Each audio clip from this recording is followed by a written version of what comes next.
बिस्मिल्लाहिर्रहमानिर्रहीम। अस्सलामु अलैकुम। मैं हूं अब्दुर्रज़ाक और आप देख रहे हैं इन्फॉर्मेशन हब। अल्लाह ताला अपनी निशानियों से अपने बंदों को हर वक्त इबरत देने और उनसे कुछ सीखने के लिए दिखाता रहता है। लेकिन आज की वीडियो में हम जिस निशानी के बारे में बात करेंगे वो है असहाबे कहफ। वीडियो शुरू करने से पहले नए आने वाले तमाम हजरात से दरख्वास्त है कि हमारी वीडियो को लाइक कर दें, चैनल को सब्सक्राइब कर दें और साथ ही बेल आइकॉन की घंटी को दबा दें।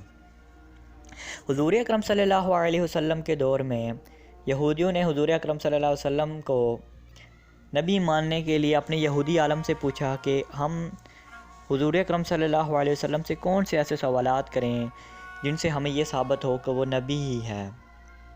तो यहूदी ने अपने लोगों से कहा कि उनसे 3 सवाल करें, जिनमें एक सवाल ये भी था कि असहाबे कहफ कौन थे। फिर अल्लाह ताला ने हुज़ूर अकरम सल्लल्लाहु अलैहि वसल्लम पर कुरान मजीद की ये आयत नाज़िल फरमाई, जिसका तर्जुमा कुछ यूँ है। तुम इन्हें गार में देखते तो तुम्हें यूँ नज़र आता कि सूरज जब निकलता है तो उनके गार को छोड़कर दाएं जानिब चढ़ जाता है, और जब गुरूब होता है तो उनसे बचकर बाएं जानिब उतर जाता है, और वही हैं कि गार के अंदर एक वसी जगह में पड़े हैं। ये अल्लाह की बड़ी निशानियों में से एक बड़ी निशानी है। जिसको अल्लाह हदायत दे वही हदायत पाने वाला है, और जिसे अल्लाह भटका दे उसके लिए तुम कोई वली मुर्शिद नहीं पा सकते। तुम इन्हें देखकर ये समझते कि वो जाग रहे हैं, हालांकि वो सो रहे थे। हम उन्हें दाएं बाएं करवट दिलवाते रहते थे, और इनका कुत्ता गार के दहाने पर हाथ फैलाए बैठा था। अगर तुम कहीं झांक कर देखते तो उल्टे पांव भाग खड़े होते, और तुम पर इनके नज़ारे से दहशत बैठ जाती।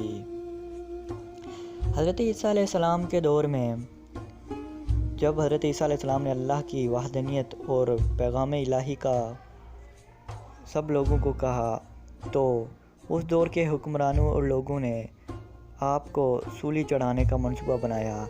लेकिन अल्लाह ताला के हुक्म से हज़रत ईसा अलैहिस्सलाम को आसमानों पर उठा लिया गया, और उस वाक़े के कई साल गुज़रने के बाद अल्लाह ताला ने असहाबे कहफ का वाक़या पेश करवाया, जिसमें अल्लाह ताला ने अपनी निशानियाँ बचाई। यहूदी लोगों ने रूमी हुकूमत के ख़िलाफ़ बगावत शुरू कर दी, लिहाजा इसके अमल में गुस्से में आकर एक रूमी बादशाह जिसका नाम टाइटस था, उसने यरूशलेम और फ़लस्तीन पर हमला कर दिया और इसे मुकम्मल तबाह कर दिया, और बैतुल मुक़द्दस को भी तबाह कर दिया। इस दौरान उसने 1 लाख यहूदियों को मार डाला। लेकिन उस दौर का जो हुक्मरान था वो उसका नाम दकियानूस था। वो जितने भी ईसाई थे और हज़रत ईसा अलैहिस्सलाम के मानने वाले थे उनके ऊपर जुल्म करता, और उन्हें कहता कि तुम मेरे दीन को इख्तियार कर लो वरना मैं तुम्हें कत्ल कर दूँगा। तो असहाबे कहफ ने इससे बचने के लिए अल्लाह ताला के हुक्म से गार में जाके पनाह ली, और वहाँ पर जाके सो गए। कहते हैं 300 साल या फिर 309 साल के अरसे के दौरान वो सोए रहे, और उनका कुत्ता गार के बाहर बैठा रहा। जो भी उस गार के करीब आने की कोशिश करता तो वो कुत्ते की हैबत और दहशत से डर कर भाग खड़ा होता। अल्लाह ताला ने यह भी इरशाद फरमाया है कि अल्लाह ताला उन्हें साल में 2 दफ़ा करवट बदलाते।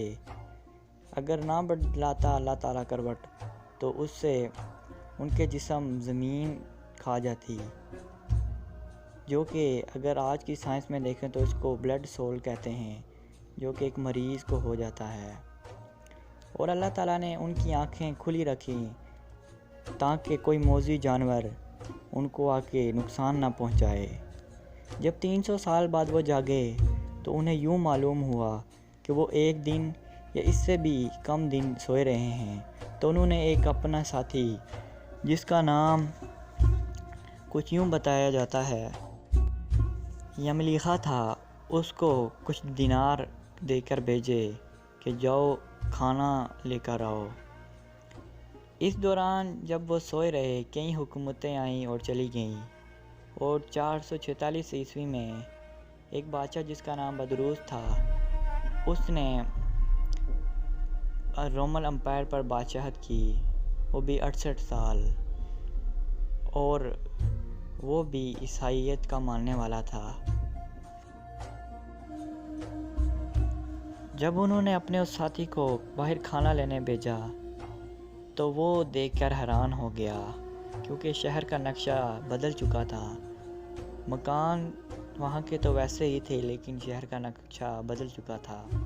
اور وہ ایک دکان پر گیا، اس نے جا کے دقیانوس کے زمانے کے دینار اس کو پکڑائے تو تمام لوگ حیرت میں پڑ گئے اور یہ سوچنے پر مجبور ہو گئے کہ یہ سکہ تو آج سے 300 سال پہلے بند ہو چکا ہے۔ تو اس نے حیران ہو کے پوچھا کہ دقیانوس کا کیا حال ہے؟ تو انہوں نے کہا کہ وہ تو 300 سال پہلے مر چکا ہے۔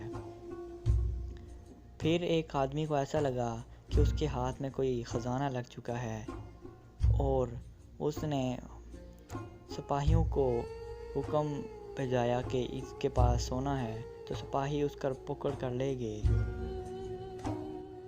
تو جب بادشاہ کے پاس وہ پہنچا تو اس نے تمام قصہ بادشاہ کو سنایا، اور بادشاہ کو یہ معلوم تھا کہ اصحاب کہف جو ہیں وہ 300 سال پہلے جا کر کسی غار میں سو گئے تھے۔ تو وہ اس کے ساتھ بادشاہ چل دیا، اور اس نے تمام اپنے ساتھیوں کے ساتھ ان کو ملایا۔ انہوں نے تمام قصہ سنایا اور سلام کی، پھر جا کے اپنی غار میں سو گئے، اور اللہ تعالیٰ نے اسی حالت میں ان کی روح کو نکال لیا۔ اللہ تعالیٰ ہمیں اپنی نشانیوں سے ہر وقت یہ بتلانے کی کوشش کرتا ہے کہ مرنے کے بعد دوبارہ سے زندگی ہے اور تمہیں دوبارہ زندہ کیا جائے گا۔ اسی لیے اللہ تعالیٰ سے ہمیں ہر وقت اپنی مغفرت کی دعا مانگنی چاہیے۔ اگر آج کی ویڈیو پسند آئی ہے تو ویڈیو کو لائک کر دیں۔ شکریہ۔